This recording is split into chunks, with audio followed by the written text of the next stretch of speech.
राजनीति का उनको हर क्षेत्र का अनुभव है। ऐसे व्यक्ति को आपके बीच में भेजा है, ऐसे माननीय भूपेंद्र यादव जी।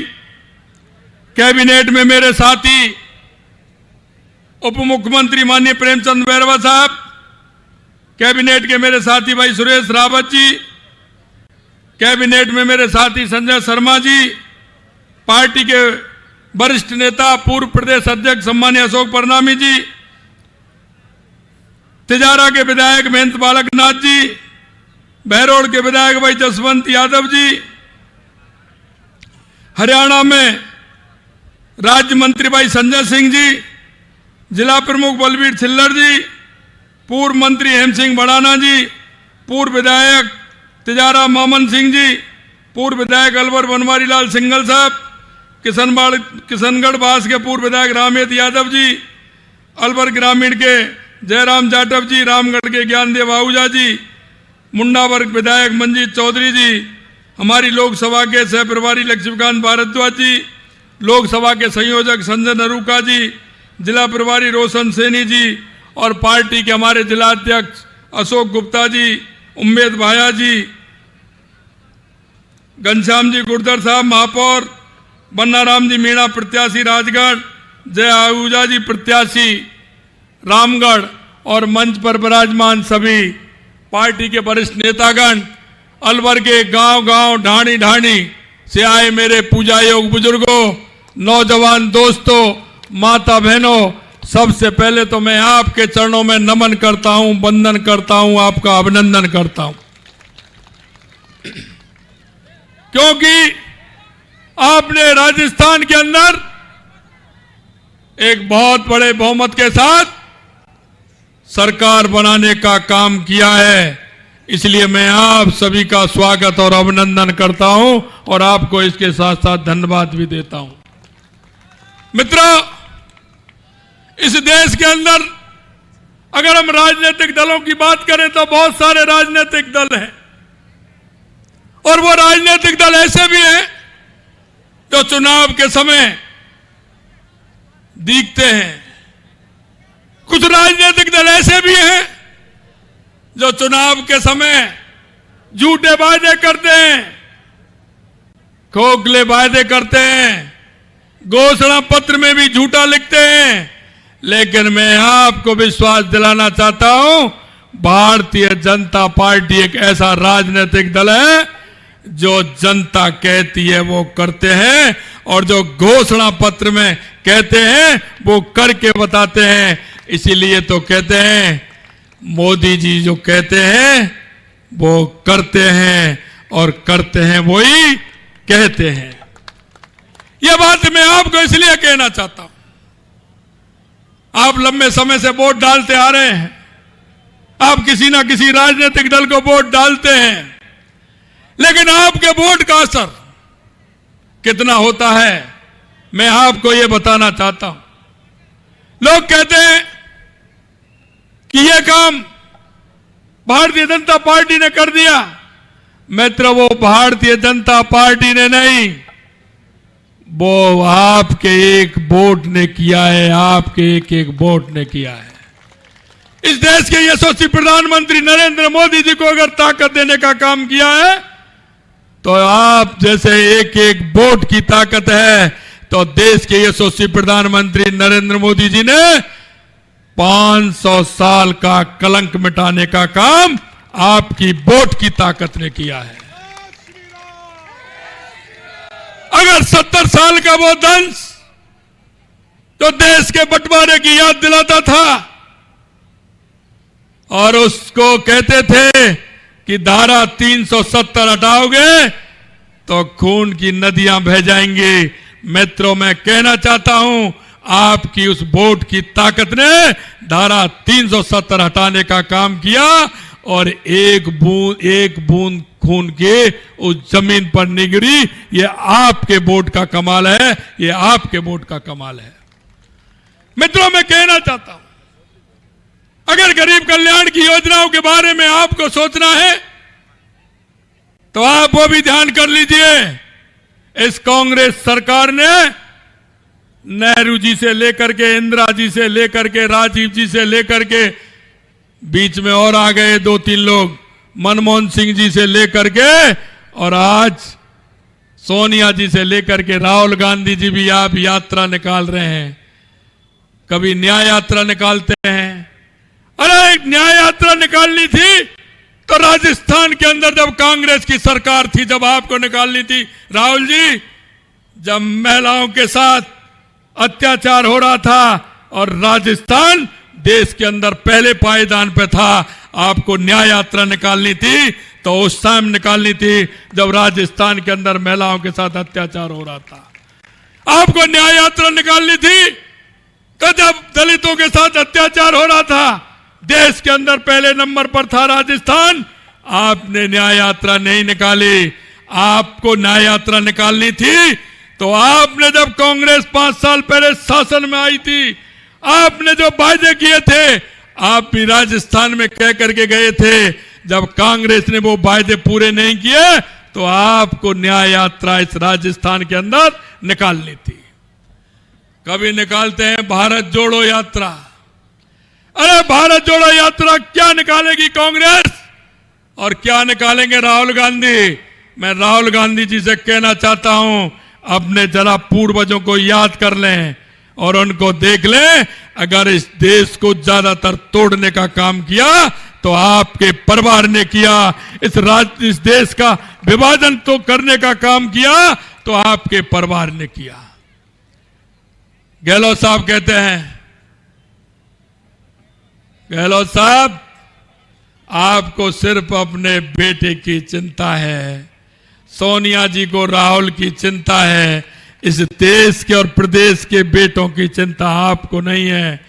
अगर इस प्रदेश के बेटों की चिंता होती, उस समय जब नकल हो रही थी, नकल 19 पेपर में से 17 पेपर नकल के किए थे, अगर चिंता आपको राजस्थान के बेटों की होती तो आज हमारी एसओजी काम कर रही है, वो आपके समय भी काम करती दिखती।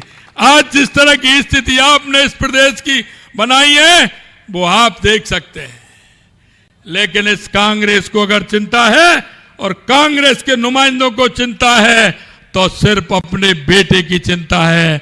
उधर सोनिया गांधी जी को बेटे की चिंता है और इधर अशोक गहलोत जी को बेटे की चिंता है। जालौर में जाते हैं, जालौर सिरोही के लोग हमारे, आंध्रा में, आपने बेंगलोर में, चेन्नई में रहते हैं। गहलोत साहब को चिंता है कि मां जो हमारे राजस्थानी प्रवासी हैं उनके पास जाना है, उनके वोटों की चिंता करनी है, उनको लेकर के आना है। गहलोत साहब मैं कहना चाहता हूं, उन प्रवासियों को भी अगर राजस्थान में सुविधा देने का काम किया तो इस भारतीय जनता पार्टी की सरकार ने किया है। और आज भी वो मानते हैं तो देश के यशस्वी प्रधानमंत्री नरेंद्र मोदी जी पर विश्वास करते हैं, भारतीय जनता पार्टी पर विश्वास करते हैं। मित्रों, मैं आपसे कहना चाहता हूं, ये 5 साल कांग्रेस की सरकार रही, एक भी काम अगर किया हो तो बता दें। मैं लेकर के आया हूं, मेरे पास समय कम है थोड़ा, लेकर के आया हूं, अलवर के काम लेकर के आया हूं। इन्होंने घोषणा की अपने बजट के अंदर, इन्होंने घोषणा की विधानसभा के अंदर, लेकिन में इतने काम हैं, मैं आपको बताना चाहूं, इन्होंने घोषणा भी की है लेकिन आज तक इनकी कोई स्वीकृति नहीं निकली है। सिर्फ अगर घोषणा की है तो इन्होंने कागज में घोषणा की है, सिर्फ कागज में घोषणा की है। इन्होंने हमेशा जनता को बरगलाने का काम किया है, जनता को झूठे वादे करने का काम किया है। अगर हम आपसे कहना चाहते हैं, आप आइए, किसी भी मंच पर आ जाइए, हमारे घोषणा पत्र में हमने लिखा है, हमारा घोषणा पत्र पढ़ लीजिए, हमारा संकल्प पत्र पढ़ लीजिए और आप देख लीजिए 3 महीने के अंदर हमने 40 से 45% हमारा घोषणा पत्र पूरा करने का काम किया है। हमने जनता के बीच में कहा था कि युवाओं के साथ जो कुठाराघात हुआ है, युवाओं के साथ जिस तरह से इन्होंने युवाओं को छलने का काम किया है, युवाओं के आंखों में आंसू जिन्होंने लाए हैं, हमने कहा था कि हम एसआईटी गठित करेंगे और एक एक चाहे कोई कितना भी बड़ा व्यक्ति हो, हम उसको किसी भी कीमत पर नहीं बख्शेंगे। हमने 15 दिसंबर को शपथ ली, 16 दिसंबर को एसआईटी गठित की और आज 65 लोग जेल के भीतर सलाखों में हैं। गहलोत साहब, यही वही एसओजी है, वही एसओजी काम कर रही है। आपके जमाने में कहां थी? वही अधिकारी हैं, लेकिन 65 लोगों को गिरफ्तार करने का काम किया है। हमने कहा इस प्रदेश हमारा शक्ति और भक्ति का प्रदेश है, हमारा शांति का प्रदेश है। यहां गैंगवार, हमारे प्रदेश में कोई जगह नहीं है गैंगवार के लिए। लेकिन लोग आते थे, उद्योगपतियों को फोन करते थे, धमका करके जाते थे, कहीं कहीं गोली चला के जाते थे, गैंगवार होती थी। हमने कहा यहां हम नहीं होने देंगे, किसी भी प्रकार की गुंडागिर्दी हम यहां नहीं चलने देंगे। हमने एंटी गैंगस्टर फोर्स का निर्माण किया और हम कहना चाहते हैं राजस्थान के अंदर कि भी किसी भी गैंगस्टर का या किसी गुंडे की अशांति राजस्थान के अंदर नहीं चलेगी। राजस्थान के अंदर चलेगा तो कानून का राज चलेगा, कानून का राज चलेगा, ये हम बताना चाहते हैं। मित्रों, मैं आपसे कहना चाहता हूं, क्योंकि मेरे को दूसरे स्थान पर भी जाना है, करौली मुझे पहुंचना है। हमने जो वायदे किए एक एक करके हमने वायदा पूरा किया है। 3 महीने के अंदर हमने किसानों से वायदा किया था कि किसानों की सम्मान निधि बढ़ाने का हम काम करेंगे। 6,000 रुपए हमारे देश के यशस्वी प्रधानमंत्री नरेंद्र मोदी जी किसान सम्मान निधि देते थे। पहली किस्त 2,000 की बढ़ा करके हमने 8,000 रुपए करने का काम पहली कैबिनेट के अंदर हमने किया है। और यही नहीं, यही काम किया है। पिछली बार केंद्र की सरकार बार बार पत्र लिखती थी कि सम्मान निधि में जो ऐसे लोग हैं जिनके पिताजी का देहावसान हो जाए, उनके पुत्रों को जो दाखिला खारिज होता है, उनका नामांतरण खुलता है, उसकी सूची हमें भिजवा दीजिए।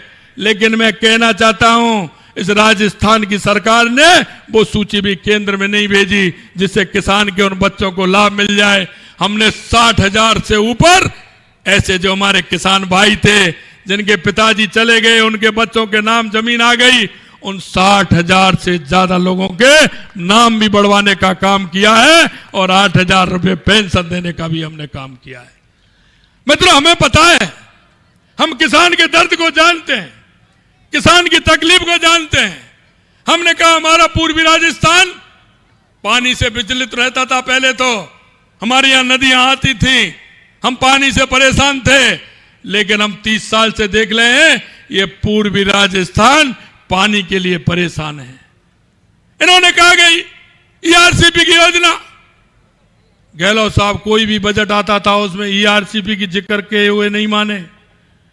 कोई भी विधानसभा के अंदर आए ईआरसीपी की उन्होंने जिक्र की, लेकिन कभी जिक्र की फिक्र नहीं की। इन्होंने ईआरसीपी को लटकाने का, भटकाने का काम किया। इन्होंने कभी ईआरसीपी की तरफ ध्यान नहीं दिया। और इन्होंने जब एक बार पत्र लिखा कमलनाथ जी को, तो कमलनाथ जी उल्टे कोर्ट में चले गए और उन्होंने कहा कि मैं इसके लिए सहमत नहीं हूं, मैं इसकी सहमति नहीं दे सकता। इन्होंने उल्टा उसे कोर्ट में लटका दिया। अरे मित्रों, मैं आपसे कहना चाहता हूं, हमारी केंद्र में सरकार, हमारी मध्य प्रदेश में सरकार, राजस्थान में जैसे ही सरकार आई, हमें पता था कि हमारी ईआरसीपी की योजना हमारी जीवन दायिनी योजना है। पूर्वी राजस्थान के अंदर 13 जिले, 21 जिलों के अंदर इसका फायदा पहुंचेगा। पीने का पानी भी पहुंचेगा और 2,80,000 हेक्टेयर भूमि की सिंचाई का भी पानी यहां पहुंचेगा। हमने माननीय यशस्वी प्रधानमंत्री जी से निवेदन किया, माननीय प्रधानमंत्री जी ने तुरंत उसको प्रसंज्ञान लेकर करके हमारे मध्य प्रदेश के मुख्यमंत्री जी से कहा, हमारी केंद्र की सरकार से कहा कि राजस्थान के हिस्से का पानी मिलना चाहिए, यहाँ के 13 जिलों के लोगों को पानी मिलना चाहिए। हमारे 13 जिलों के पानी के लिए हमने हमारे मुख्यमंत्री मोहन यादव जी से कहा। मोहन यादव जी ने कहा कि समय आइए, इसके लिए समझौता करेंगे। एक दिन हमारे अधिकारी बैठे, हमने मोहन जी से कहा आ जाइए दिल्ली में बैठेंगे, बातचीत करेंगे, इसका समझौता होगा। उन्होंने कहा और फिलहाल यहाँ वक्त हो चला एक छोटे से ब्रेक का, लौटेंगे फौरन।